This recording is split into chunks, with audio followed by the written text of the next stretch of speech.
بسم الله الرحمن الرحيم أنا سأبدأ من آية قرآن. So the most compassionate, the merciful, and the most kind. I would like maybe to start by quoting a Quran text. God said to the man, "We created men and women, and you were made a people so that you get to know one another." So God created both peoples. They clustered them in various entities so that all recognize themselves and know more about themselves. It is from the Quran. And I think that this foundation is really an institution that is applying this verse from the Quran. When I hear you, Mr. Schneier, I really have the feeling that you do defend the Prophet Sunnah, the value of the Quran. And I do hope that in the future we will be able to see you as the chairman of this movement, because you carry a civilization-based ideology which is compassionate, which is moderate, and this is exactly what we need today. So I think that, we took good note of the various ideas that have been expressed. When we went to the United States, when I came back, I have tried to implement some of the ideas that had been expressed in the United States. When I came back to Amsterdam, I decided to focus on three axes. First of all, the role played by a mosque. I actually started quite a number of visits to mosques. I had some meetings with imams.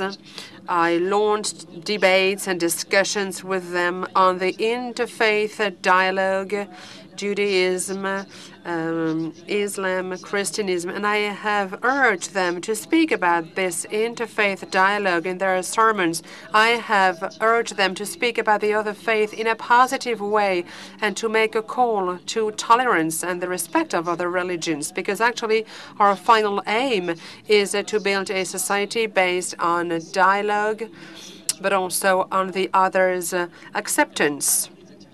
And when I mentioned the activities of our association, they all said that those values are really the Islam's values.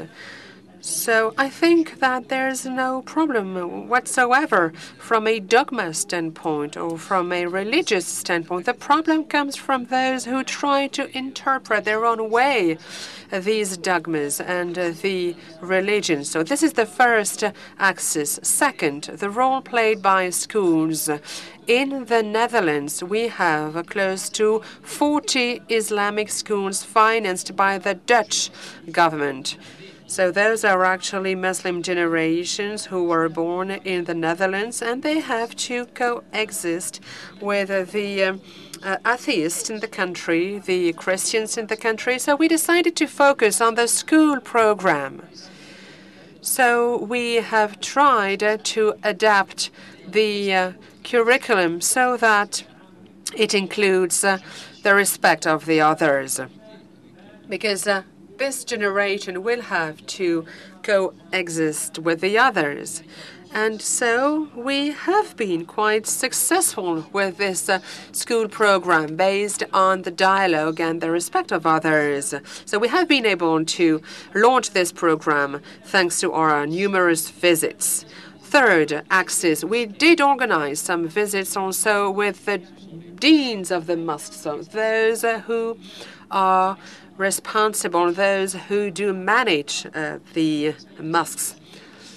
So those who actually are managing the various visits of imams. And we have tried to explain them how a Muslim should live in a multicultural and multi-religious background.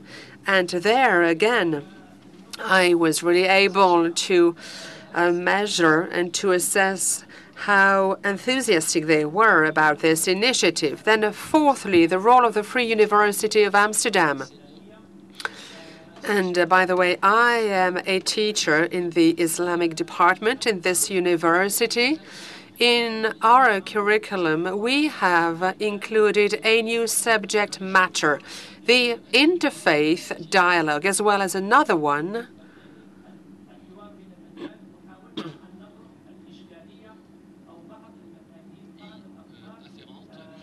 another subject matter related to the first one, where we try to present the issues, the various differences between Muslims, Christians, and Jews. This is actually a subject matter that is really dealt with in total freedom in our university. And by doing so, we try to motivate students. We try to urge them conduct joint research. You know, you could have one Muslim, one Jew, and one Christian who could conduct together some research program. And it has been very successful. The aim is actually to create a new generation of Muslims and Jews who would really be able to understand this dialogue-based culture, so that they could really implement this peace culture, a culture of stability and peace. I have an anecdote I would like to share with you. A Jewish student, a girl, she was 18. She came to the university, and she was told that she had to study this subject matter with Muslims. First, she said no. You know, she turned it down. She did not want to study this subject matter together with the Muslims. So, you know, I was called upon. I got in touch with her. I talked to her, and she told me, well, you know, they really scare me. You know, I'm really scared about Muslims. I cannot just sit, you know, around the same table with them. So I think that we need actually to find the right context so that she could sit down at the same table as Muslims. So I told her, well, okay, let's make a first try. You know, sit down at the table. If you don't like it, you can go, and if you like it, you can stay. So when she entered the room, she started actually to have a dialogue with the Muslim students.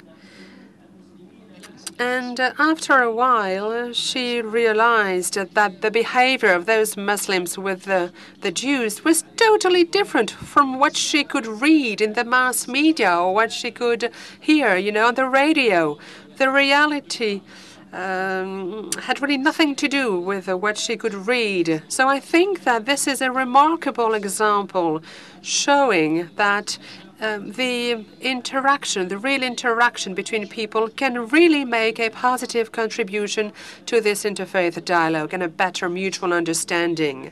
And then very lastly, I think that we need to bring some light when it comes down to the interpretation of those texts. You know, they do involve complicated paradigms. I think that we have to do this first amongst ourselves as Muslims, imams, not only in the Muslim countries. You know, I'm talking here about the imams who live in the European countries. We have one imam, Imam Shatibi,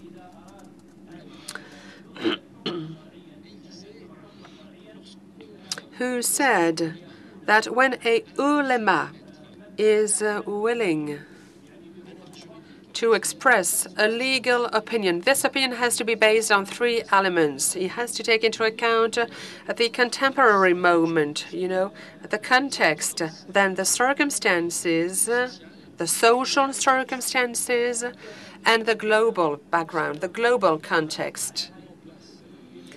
Because if we try to base our programs on those three very simple ideas, I am sure and convinced that we will be able to avoid those stereotypes between the Muslims and the Jews. Then, I also believe that we need to pay attention to teachers, because they are actually the ones who transmit those messages to the future generations.